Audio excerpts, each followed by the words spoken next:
This video is brought to you by ExpressVPN. You guys might very well love me or hate me after watching this video, so what are we going to talk about? Well, quite a lot actually. Like I said last week, the raid on Onigashima as well as the subsequent battle that takes place is longer on its own than many arcs in this series and longer than most manga in publication ever get the chance to be. Needless to say, Wano is an absolute beast, a unit of an arc, has more fights than any other section of the story I've covered, and comes packaged with choices both visually and narratively that have fractured a fan base as loyal and diehard as they come. And that's where I come in. Here she comes to wreck the day! Join me, friends, as we finally conclude Wano this week and attempt to analyze and break down exactly what injected so much controversy. Basically, I want to try and figure out what made this arc such a divisive one, at least from my perspective. Was it a great arc? Was it as bad as many tout it to be? Only one way to find out. I'm totally not Mark, and these are my first impressions of, thoughts on, and review for the conclusion to the longest arc and battle in One Piece history. Let's do it. Let's finish Onigashima.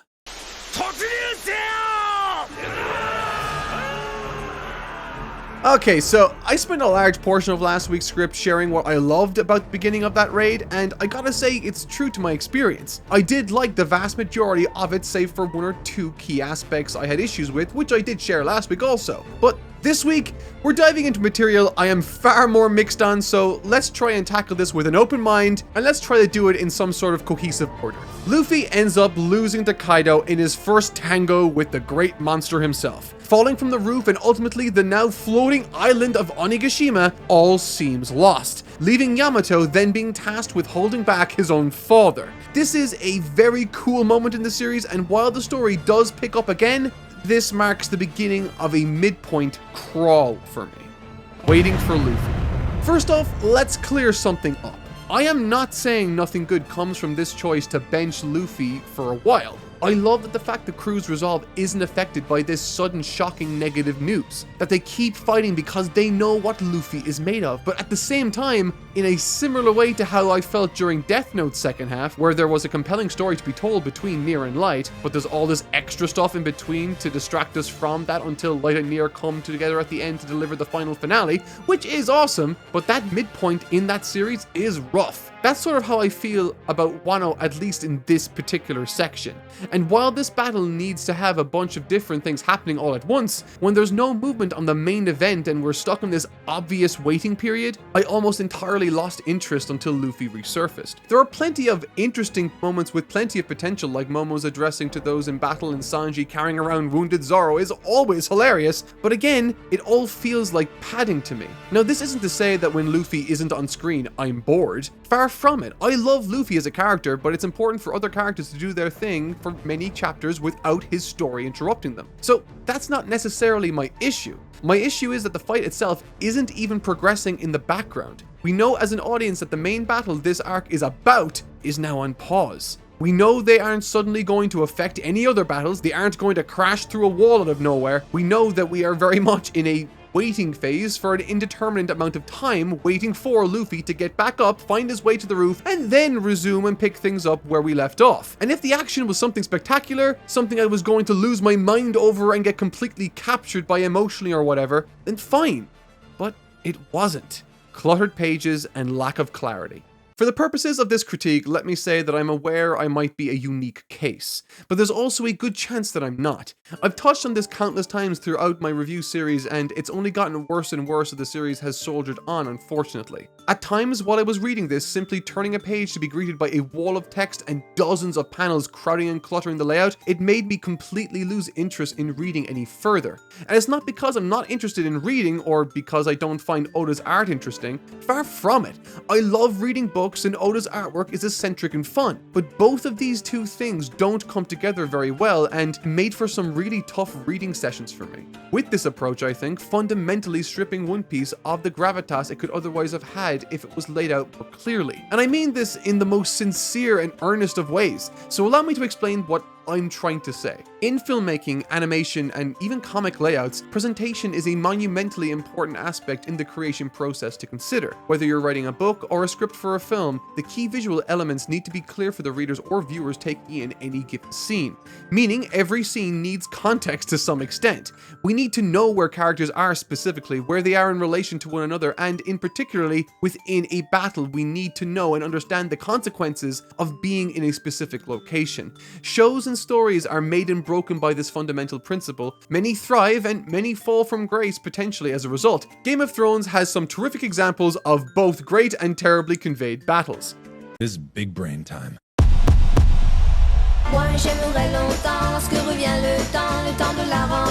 Season 5, Episode 8 of Game of Thrones plays host to one of my favorite battles in the series, entitled Hardhome.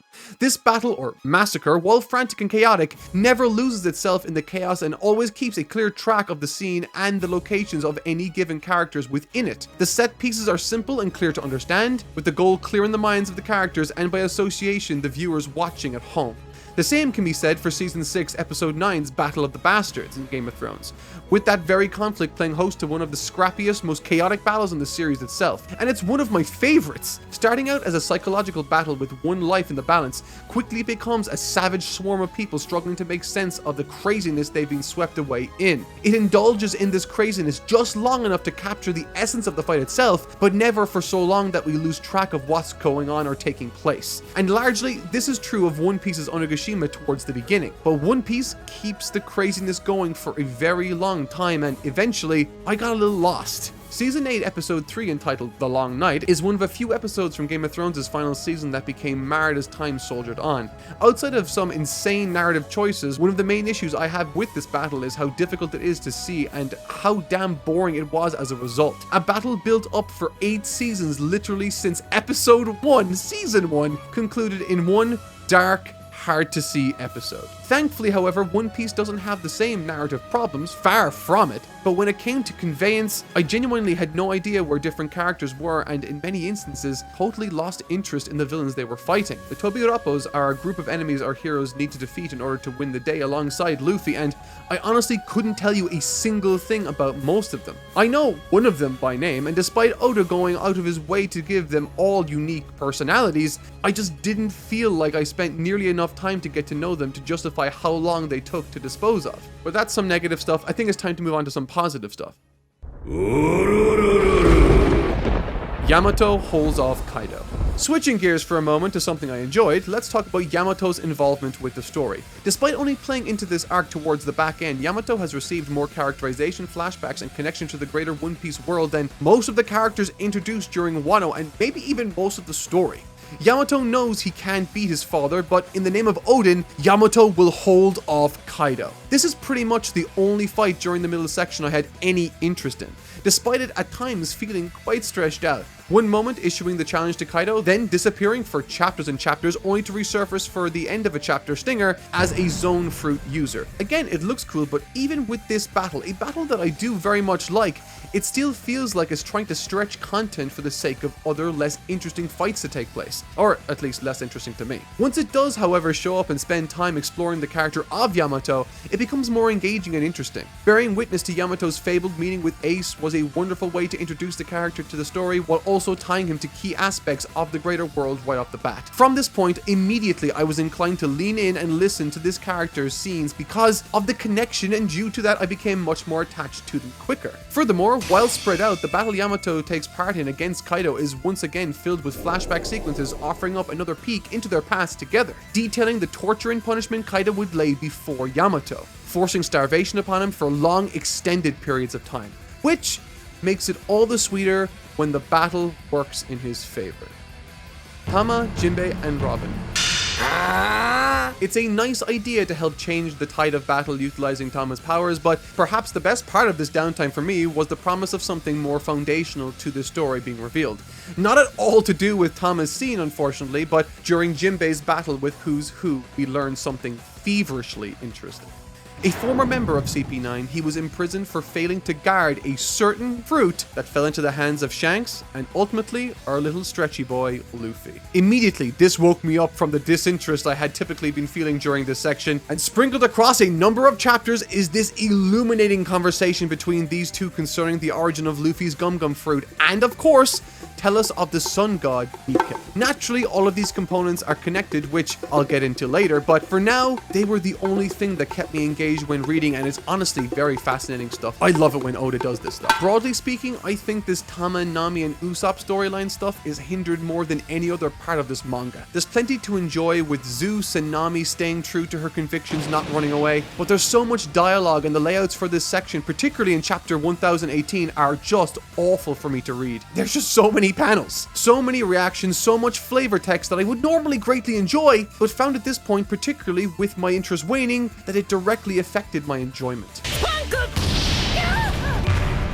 Robin's fight, on the other hand, was a nice bit of respite once again. The narrative significance of Sanji asking for Robin's help and the small exchange she shares with Brook before whipping out some awesome moves on one of the Tobiroppos was great to see. As many of you know, I'm a big fan of Robin's more understated personality, and seeing that contrasted starkly against her newly revealed demonic form makes this contest my favorite amongst the Tobiroppo battles. But enough of that bullshit, time for Luffy's return!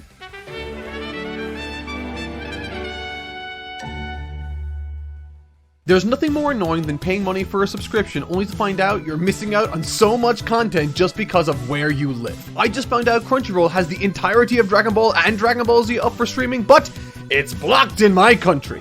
There are so many shows that have met this fate, but thankfully, I can now access content from around the world thanks to ExpressVPN. What's great is that ExpressVPN lets you control where sites think you're located, and they've got almost 100 different countries for you to choose from. That means no matter where you are, you'll have access to content from all around the world. It's so easy to use too. You just open up the ExpressVPN app on your computer or even your TV, you pick a location, hit connect, and boom! Content for everyone. It's super fast and definitely quelled my fears about VPN slowing down my connection. It works for Netflix, Amazon Prime, Disney Plus, and tons of other streaming services. It's really a no-brainer. So if this all sounds good, head to expressvpn.com/notmark to find out how you can get 3 months off ExpressVPN for free. That's expressvpn.com/notmark. Link is in the description. Can't pay the cash, then you're out with the trash. And feel free to quote me. Yeah!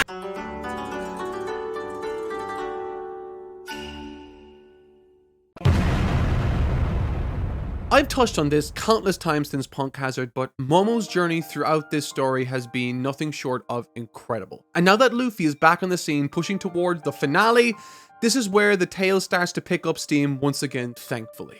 And as I was reading this for the first time, when Luffy asked Momo to turn into a dragon and lift him up to the roof of Onigashima, I couldn't ask for a more perfect full circle moment for these two characters and their relationship to have. Having come out of a pit in Punk Hazard, having pushed him to become a man, now Momo finds himself assuming more responsibility than anyone his age should ever have to shoulder. Begging to use the ripe fruit to turn him into a fully grown man, appropriate, I think, for this story and his whole character's arc, seeing as they've both been about needing to grow up too soon in a violent and harsh world.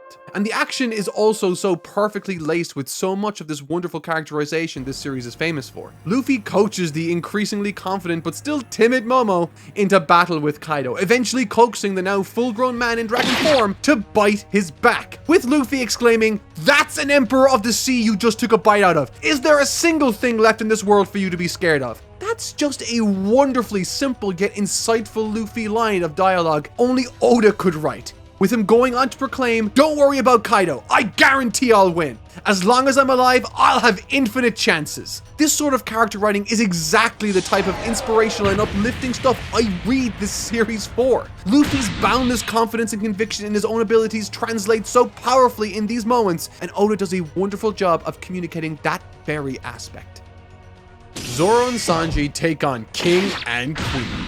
Sanji and Zoro's dance with King and Queen was honestly a lot more engaging than I otherwise thought it would be. I suppose with the past 20 or so chapters not delivering enough to capture my attention, it's to be expected that's where my mind was at. However, a great story can win me over anytime, and including core character moments for the likes of these two strong components of the Straw Hat Pirates was just what the Doctor ordered. Sanji's conflicting thoughts surrounding his usefulness to his captain and his body's full capabilities compromising his moral code was an interesting one to tackle for sure. Part of the reason I never anticipated I would enjoy this fight as much as I did was due to the fact that while Queen and maybe King were two of the more well-known underlings of Kaido, I still didn't really feel any meaningful emotional connection to them. Queen was probably the one I had the biggest emotional response to, due to his actions in Udon, but outside of that I felt it was lacking. However, Oda manages to circumvent this very issue by creating a living manifestation in Queen of everything Sanji rejected from his family, utilizing all the gear his relatives made famous in this story. That was honestly a brilliant idea.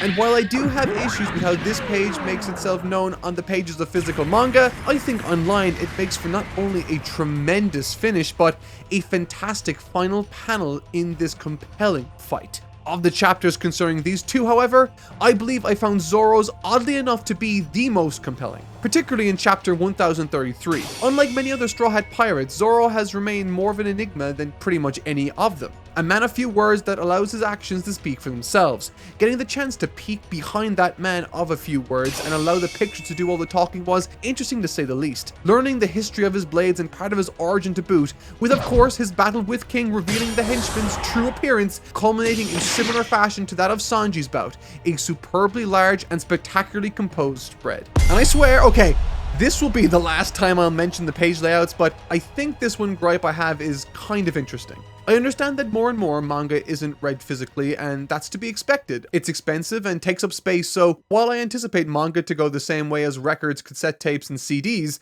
I personally love collecting physical copies of manga, and it's my preferred means of consuming them personally. Which brings me to my gripe. This right here is one of Oda's favorite page style layouts for big spreads. It takes up roughly 2/3 of a page while also allowing room for other panels around it. And it looks kinda nice. It's cool to see some large panels every now and again, and given that Oda will very, very seldomly use an entire page for a single panel, let alone 2 pages for a single panel like other mangas do, this is the closest we get to consistent large panels within One Piece. This would be fine, if not for one small issue I've grown to nitpick and then hate as I've read this story. When reading it in physical manga, it destroys the image as it's not taking into account the creases in between the 2 pages of the manga. Okay, rant over, time to talk about more cool stuff. Law and Kid take down Big Mom. Generally speaking, I think from the King and Queen fight onwards, the action really started to hit its stride for me. While I appreciate the dedication in giving Killer and Hawkins their time to shine, I didn't really feel much in the way of entertainment from that section. I know for a fact there are those out there that love that material, and for that reason I'm glad that it's there, it's just not for me. The fight with Big Mom, on the other hand, had a tremendous amount at stake, and interestingly had no Straw Hats involved, giving credibility to the idea that they needed an alliance with these guys in order to defeat these monsters together. And the fight was actually kinda dope too. Big Mom looks terrifying in this exchange, standing atop her minions, growing in size, taking things to the utter extreme as she finds 2 formidable foes standing before her. Kid gets downed, and then she redirects her attention when suddenly, she gets stabbed through the face. I've never seen that in One Piece, I don't think. It totally took me by surprise. And as the fight presses itself onward, that's right, it keeps going after she gets stabbed in the face, I can feel Oda taking his foot off the brake and placing it firmly on the accelerator as this fight goes from strength to strength, painting Big Mom as more monstrous as the pages and chapters tick on by. The scale of the battle elevates to absurdity as Law punctures her body with his blade, and finally Kid blasts her to Kingdom Come with his giant cannon. All of that sounded really... Moving on. And just when I thought that was the ending, it keeps on going. If nothing else, I think this fight emphatically achieves its mission in painting Big Mom as an unrelenting force of nature, the likes of which could only be taken out with what looks like a nuclear explosion on this page spread. Then and only then could Kid and Law be declared the winners. Now, as many of you know, this is where the big elephant Zunisha comes in, and one of the most... Okay, yeah, that's appropriate there. That's when one of the more divisive aspects of the arc becomes apparent. As we return to Kaido and Luffy's fight, news reaches Kaido and by proximity Luffy that Lin Lin has been defeated. which means the fate of the battle lies squarely on the outcome of this one bout. This is an awesome setup, but knowing where this is going, what makes it even more effective is the time limit and tension that spawns from that very limit being imposed. Luffy declares that he is going to go all out, not hold anything back, assume gear 4 and keep punching until he has absolutely nothing left. Either Kaido gives out or Luffy gives out, and we're hoping it's the former. And as time ticks on by, while he gets some good licks in, Kaido doesn't even seem to be taking this nearly as seriously as Luffy is. Still arguing with him, managing to, on the fly, learning his most advanced movements, and if that wasn't bad enough, the tide seemed to be turning and Luffy is running out of juice. Defiant as always, he gathers his strength for one last fantastic attack and... Luffy loses. The winner's Kaido. This moment takes us from the highest of highs we were flying to perhaps one of the lowest moments in the series. Luffy is declared dead, and the looks on the faces of those he trusted, befriended, and traveled with are nothing short of heartbreaking. Nami's face in particular strikes a chord with me here. The first person who ever really understood her and had the power to change her life for the better, she's told that he's died, and Oda captures that feeling beautifully in this tragic reaction panel of hers. Torture, chaos, and horror reigns from the heavens as Kaido does what he does best, and then... for the first time in 800 years, Joy Boy returns.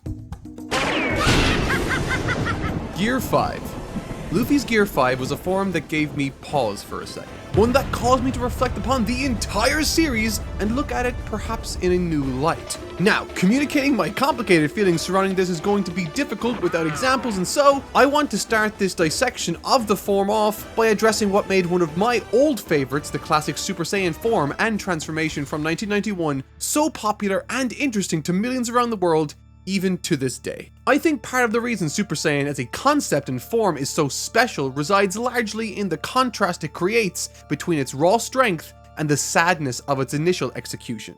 So what do I mean by that?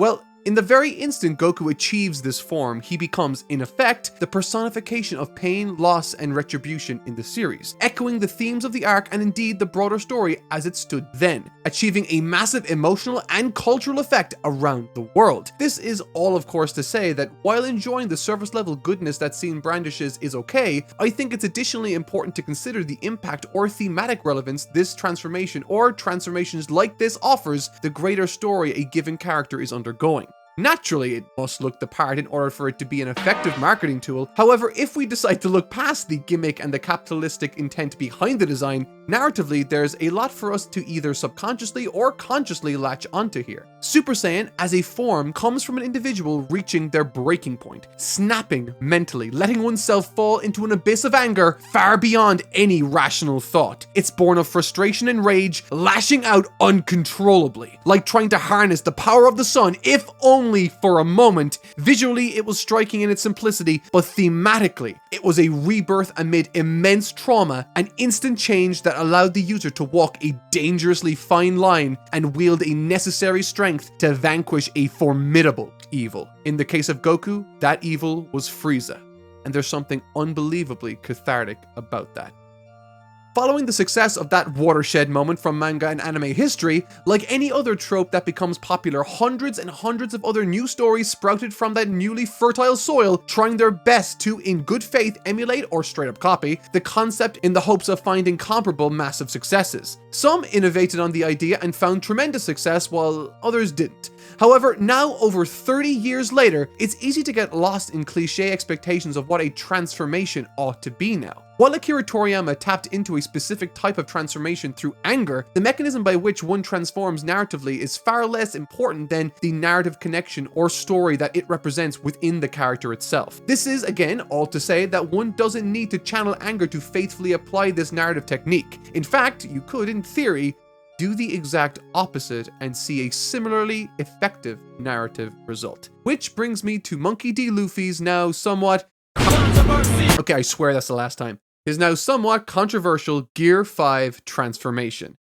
Discussing aspects of a character as old and as well worn as Luffy is an intimidating task, at least for me. I've grown up with the likes of Goku and enjoy analyzing him for that very reason. Despite my thoughts on certain aspects of the series and indeed the character not gelling with certain people or populations online, I at the very least know what their arguments are, which allows me to at least feel like I did my due diligence before I release a given video. With Luffy, I don't have that same security, and so for the purposes of this section, I chatted with two lifelong friends of the series to get a better idea of what they thought. And so the following are my fully synthesized thoughts on the topic of Luffy's Gear 5 transformation. Despite anger being a powerful, albeit somewhat now socially safe catalyst for modern shonen authors to grant their protagonist, any transformation Luffy's undergone through gears has never, and I mean never, been about anger. Each gear, of course, is wildly different and instantly memorable in their own ways, but ultimately, the common thread isn't anger, resentment, hatred, or any other comparably powerful negative emotion. Instead, it's quite simply his imagination. For the purposes of this argument, let's take a walk back through memory lane to what stands out to me as being significant with his development concerning the gear system. Let's start with Gear 2.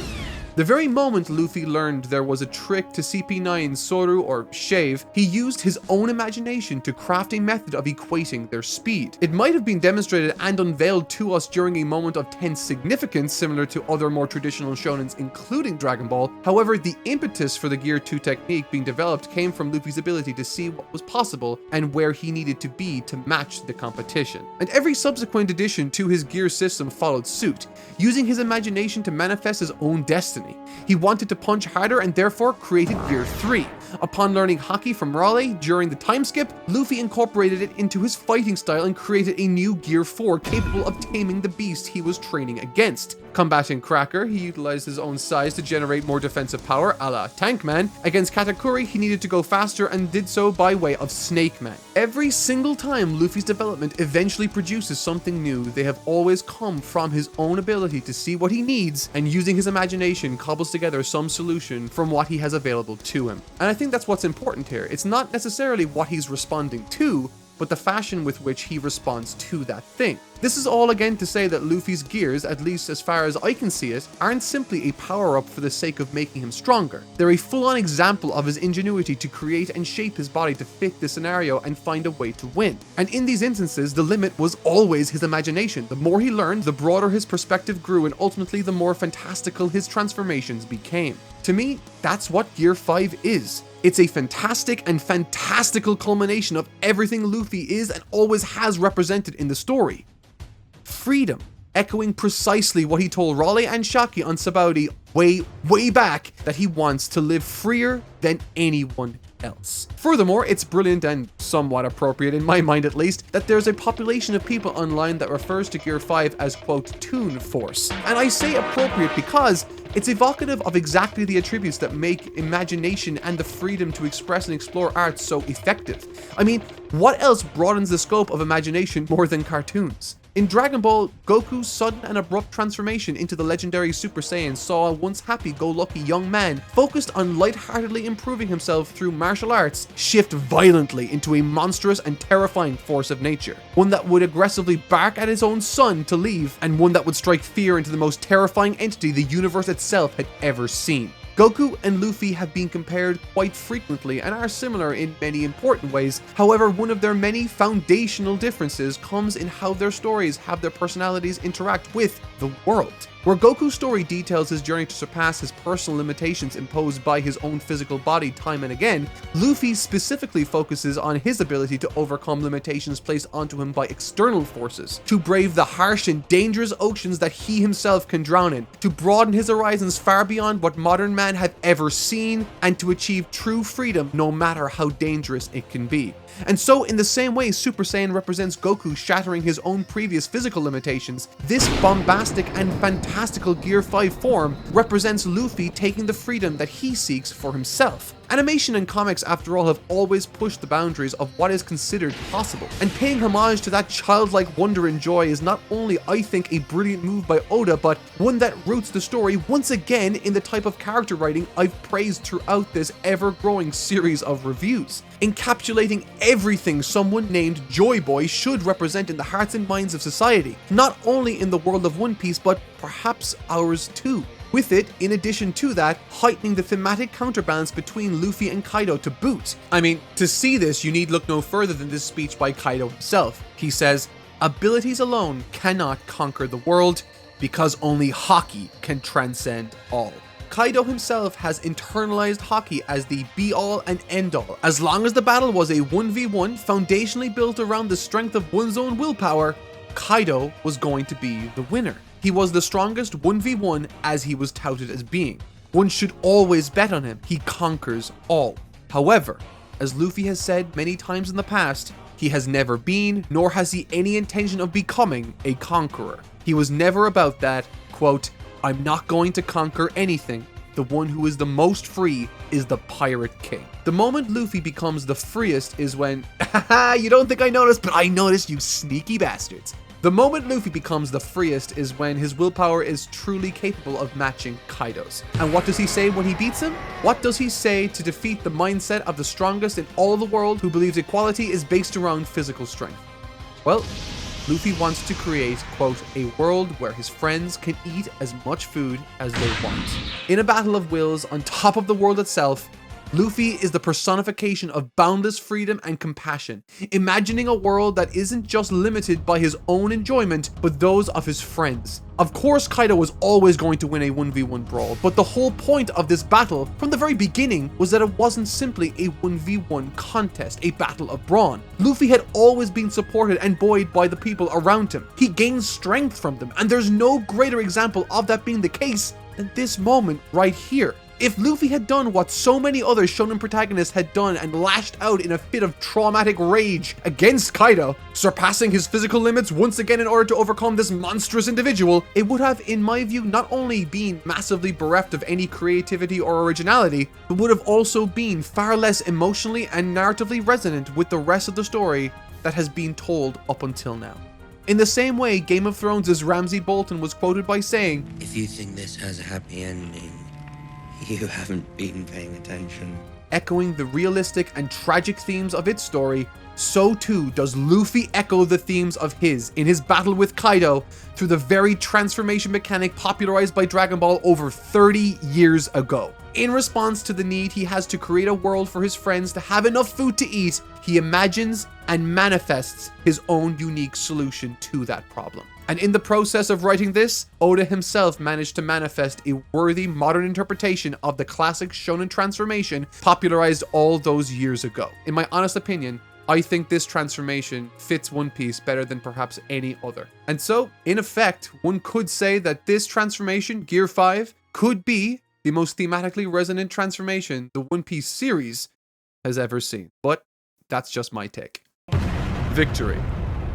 Luffy's ultimate defeat of Kaido is a simple yet brilliant one. Because of his reliance on the Straw Hat Pirates with their unwavering belief and support in their captain, he was able to, with their assistance, save Wano and make good on his promise.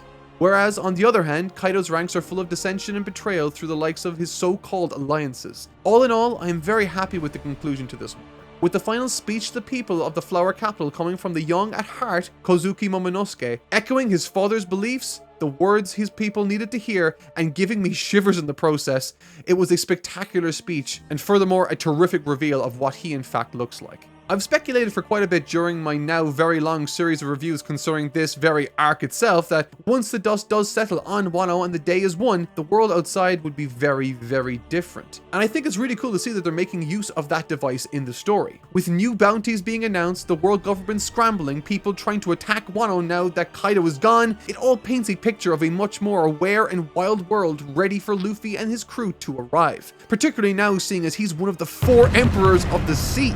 Hearing about the Pluton was kind of cool too, like, seriously. I don't think I would have guessed that about Wano hundreds of years ago, even if I had 100 years to think about it, but it being underwater in this weird bowl shape, it's just kind of a cool idea, and a really fun visual. But now that we're moving into what can only be described as the end game of One Piece, with Shanks making his move for the grand treasure itself, and Luffy setting sail with Yamato in tow as his new crewmate, I don't think I could have asked for a better ending to this overall arc.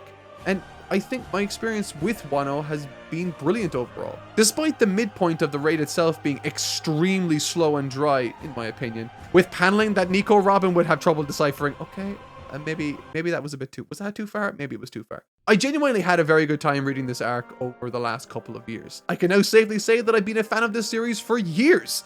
How crazy is that? And I can't wait to see how this one ends, but until then, I've been Totally Not Mark. I'll see you all next time, and thank you all so much for watching.